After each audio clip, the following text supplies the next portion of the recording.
అన్వేష్ పై చర్యలు తీసుకోండి సీఎం గారు బోరున విలపించిన పరేషాన్ బాయ్స్ ఇమ్రాన్.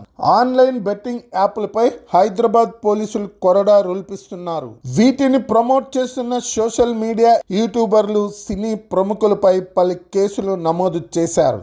ఇప్పటికే విష్ణుప్రియ, రీతూ చౌదరి తదితర సినీ తారలను పోలీస్ స్టేషన్ కు పిలిపించి విచారిస్తున్నారు. మరోవైపు ఈ వ్యవహారంతో సంబంధం ఉన్న సినీ ప్రముఖులు ఒక్కొక్కరు సోషల్ మీడియాలో వీడియోలు రిలీజ్ చేస్తున్నారు. తప్పు చేశామని ఒప్పుకుంటూ పోలీసులకు తగిన వివరణ ఇస్తున్నారు. కాగా ఆన్లైన్ బెట్టింగ్ యాప్ ప్రమోషన్ కు సంబంధించిన కేసులో ప్రముఖ యూట్యూబర్ పరేషాన్ బాయ్స్ ఫ్రేమ్ ఇమ్రాన్ ఖాన్ పేరు కూడా ప్రముఖంగా వినిపిస్తుంది.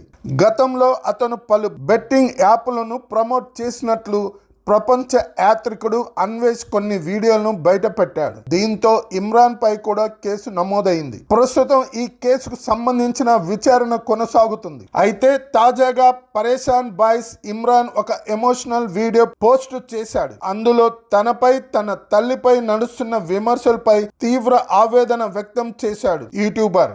ఇందుకు కారణమైన అన్వేష్ పై చర్యలు తీసుకోవాలని సీఎం రేవంత్ రెడ్డిని కోరాడు. నా తల్లిని ఉద్దేశించి అనవసరంగా వ్యాఖ్యలు చేయడం బాధించేస్తుంది. ఇది వ్యక్తిగత విమర్శలకు, కుటుంబ సభ్యులను లాగడానికి చాలా దారుణమైన ఉదాహరణ.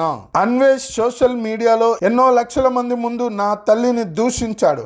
అతనిపై వెంటనే చర్యలు తీసుకోవాలి అని కన్నీళ్లు పెట్టుకున్నాడు ఇమ్రాన్ ఖాన్. ఈ పోస్ట్ కు అసెంబ్లీలో సీఎం రేవంత్ రెడ్డి చేసిన ప్రసంగానికి సంబంధించిన వీడియోను కూడా జత చేశారు. కాగా తన తండ్రి బతికి ఉంటే చనిపోయాడని చెప్తున్నారంటూ తీవ్ర ఆవేదన వ్యక్తం చేశాడు ఇమ్రాన్. పెద్దవాళ్ళు ప్రమోట్ చేశారనే తాను కూడా బెట్టింగ్ యాప్స్ ను ప్రమోట్ చేశానని అతను చెప్పుకొచ్చాడు. ప్రస్తుతం ఈ వీడియో సామాజిక మాధ్యమాల్లో వైరల్ గా మారింది. చాలా మంది నెటిజన్లు ఇమ్రాన్ కు మద్దతు కామెంట్ చేస్తున్నారు. అలాగే మరికొందరు బెట్టింగ్ యాప్ విషయంలో అతన్ని తీవ్రంగా విమర్శిస్తున్నారు.